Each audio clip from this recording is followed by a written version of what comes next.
Gracias por estar con nosotros, economista.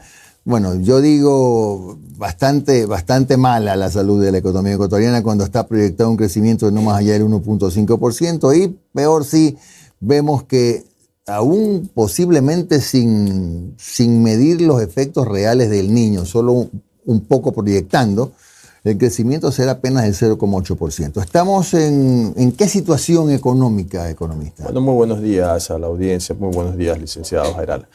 A ver, debemos empezar hablando de cuál ha sido la costumbre en Ecuador cuando se trata de anticiparnos a las cifras, ¿no?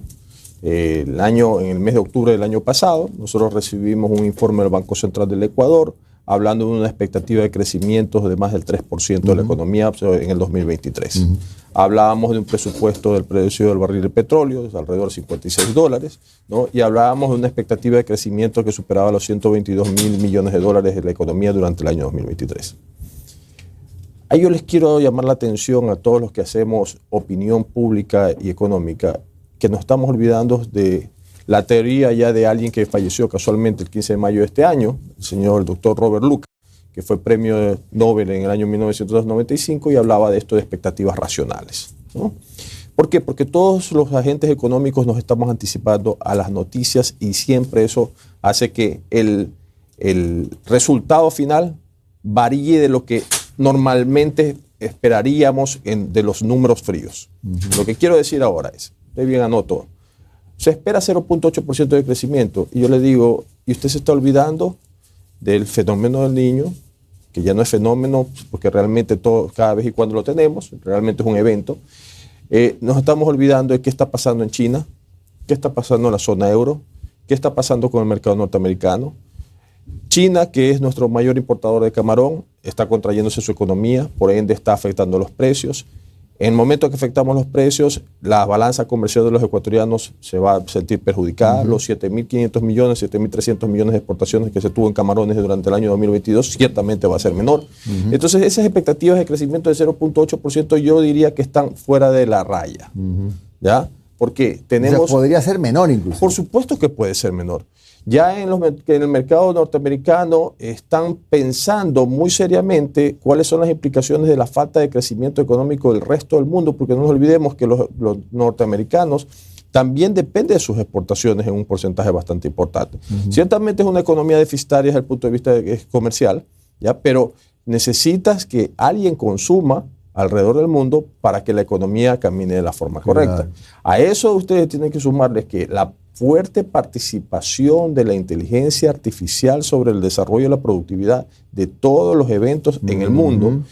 Y a nosotros, los ecuatorianos, nos deja esto en la cola de la proyección del crecimiento porque los productos que aportamos al mundo, que son los que crean o traen la riqueza, realmente son productos no básicos. El camarón lo acabé de nombrar, el banano, la pesca, el cacao, entonces, y los productos enlatados, que son los principales productos de exportación no petroleros del Ecuador. Y habría que agregar algo, economista, ¿sí? La baja producción petrolera. No sé si esa cifra incida o no en este 0.8 o menos, pero también cada vez el país produce menos petróleo, ¿no? Bueno, 11.000 millones de dólares fue lo que se exportó el año pasado de petróleo, pero la economía necesitó importar 7.000 millones. O sea, la balanza positiva alrededor de 4.000 millones de dólares. Y si a eso le queremos sumar el déficit que provoca el mantenimiento de los subsidios, pues realmente el efecto sobre la economía del tema del petróleo no es significativo, por no decir que es negativo. Ahora, la única parte importante o valiosa de esto es el flujo de caja, ¿no? Que esta actividad permite al gobierno central, porque ahí viene el otro problema. Celebro las declaraciones últimas del gobierno en el cual dijeron, hey, por fin vamos a contratar una firma auditora para que se levanten los estados financieros de Petroecuador, porque ese es un misterio en este país. Nadie sabe realmente cuánto cuesta producir un barril de petróleo. Entonces, esta información a nosotros nos permite anticipar que ese crecimiento anticipado del 0.8% va a ser muy difícil. Va a ser muy difícil porque una de las formas de financiamiento del crecimiento económico es el crédito. Crédito que esperamos que para el próximo año las tasas de interés no se van a mover para abajo. Va a ser mucho más costoso. La renegociación de la deuda implica hacer ajustes en el costo financiero de la deuda. lo que va a implicar una afectación aún mayor sobre el presupuesto general del Estado por la vía del pago de intereses, ¿ya? Lo que va a significar que las actividades económicas tengan un costo de financiamiento mucho más alto y por ende la demanda por la vía del crédito va a disminuir. Claro. Además la inversión del gobierno en obra pública es muy poco y no hay dinamización de la economía por ese lado. 1.800 millones de dólares era lo anticipado para el gasto de inversión este año. Sin embargo, no se ha podido ejecutar. Con las cifras como las tenemos, no aspiramos que exista espacio presupuestario para poder realmente llevar un gasto de inversión que necesita la economía ecuatoriana para impulsar un poco este crecimiento, que yo digo no es la panacea. Se necesita algo del gasto de inversión, pero lamentablemente lo que decíamos hace un momento, estas expectativas racionales de todos los elementos, de todos los agentes económicos y de los grandes tomadores de decisiones desde el punto de vista financiero, ciertamente tienen su repercusión en la economía. Económico, buen día. Acabamos de hacer lo macro, ¿no? ¿Verdad? Quiero hablar de los micros, ¿verdad? Vamos. ¿Qué se prevé para el bolsillo del ecuatoriano para el próximo año?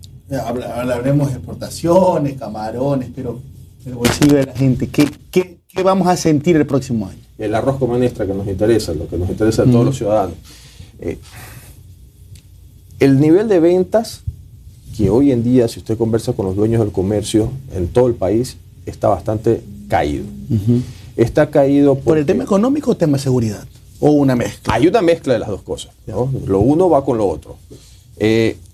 Cuando usted no tiene ventas suficientes, no tiene dinamismo económico. No tiene dinamismo económico, no tiene empleo. No tiene empleo, tiene violencia, ¿no? Y tiene delincuencia. Entonces, aquí el tema es que en lo micro no existen las ventas suficientes porque no hay capacidad de consumo necesaria.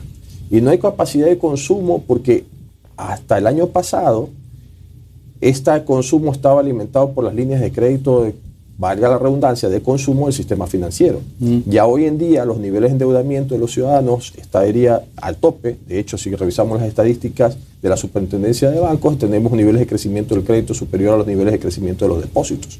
Entonces, eso implica que además la gente no tiene capacidad de seguirse endeudando. Encima de eso, el costo de ese endeudamiento cada día es más alto, ya lo que va a repercutir que la gente tenga menos capacidad de consumo.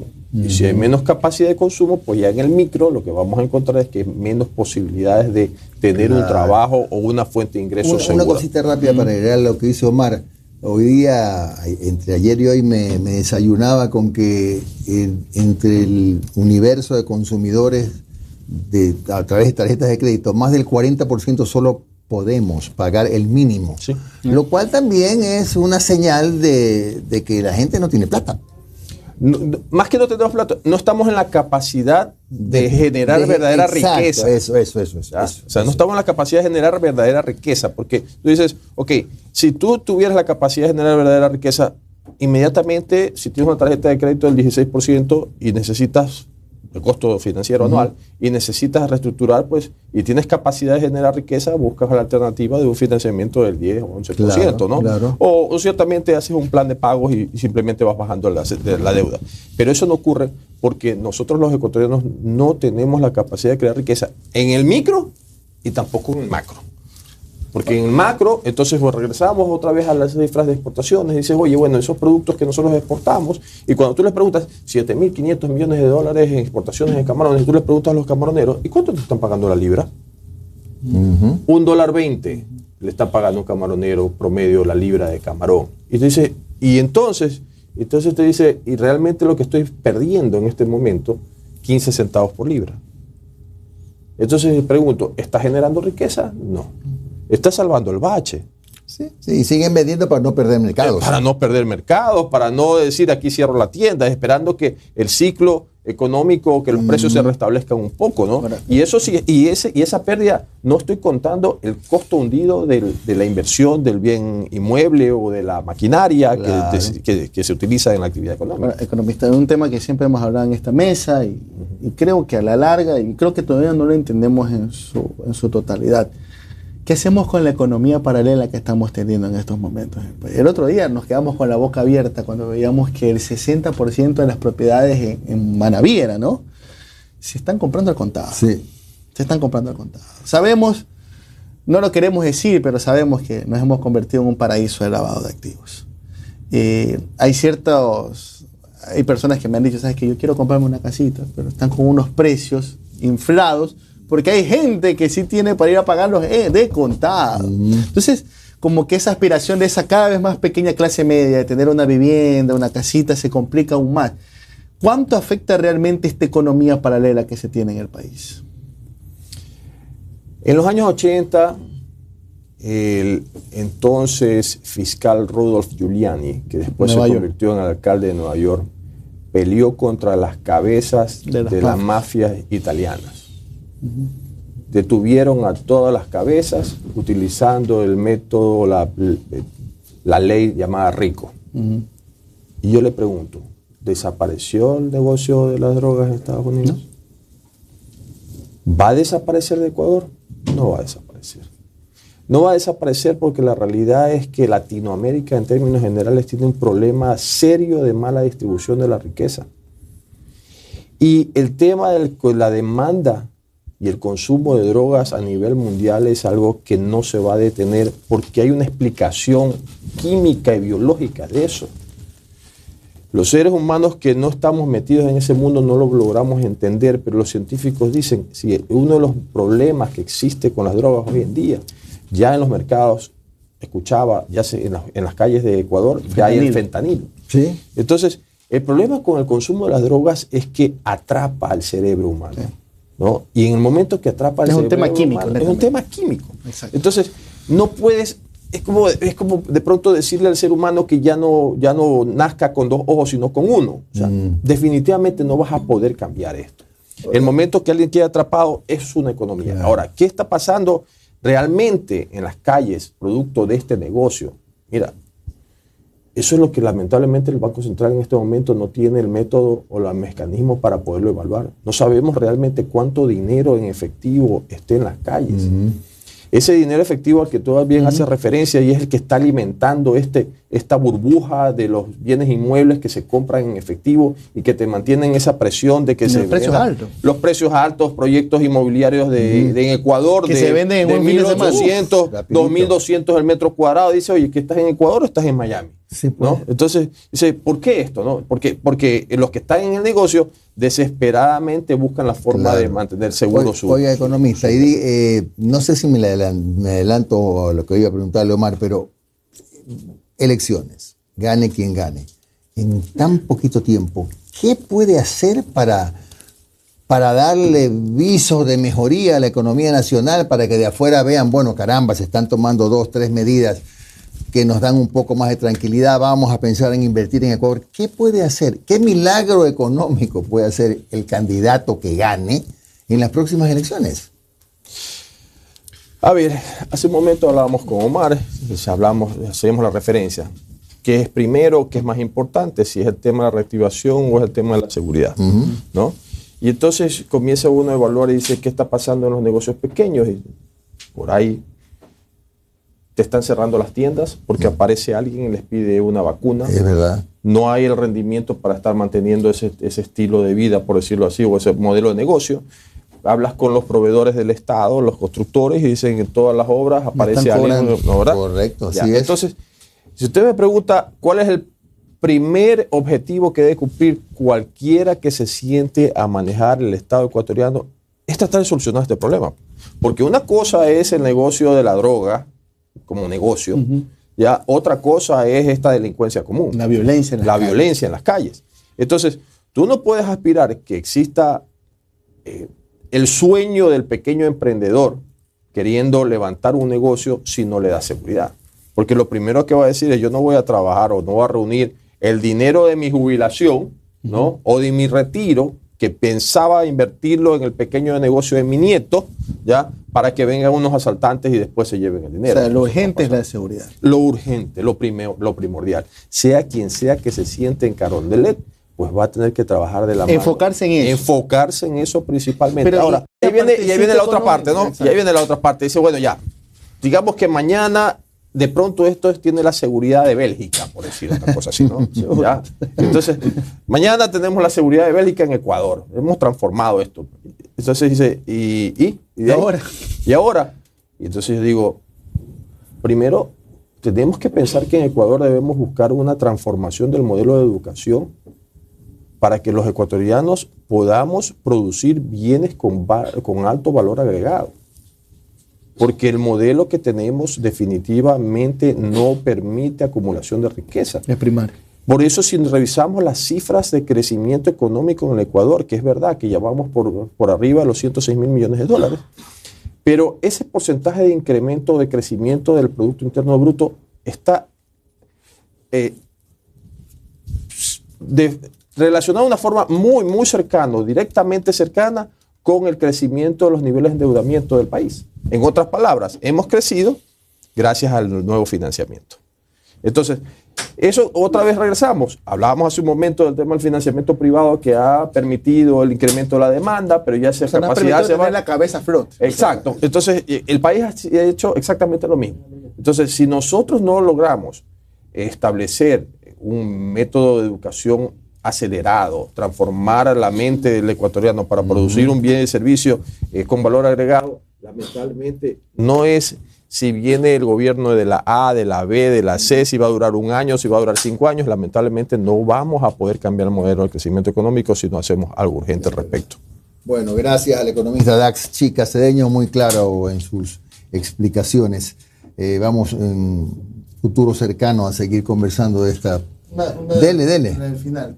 ¿Estaría de acuerdo en reducir el IVA? Como para fomentar el consumo, ¿o no nos podemos dar esos lujos ahorita?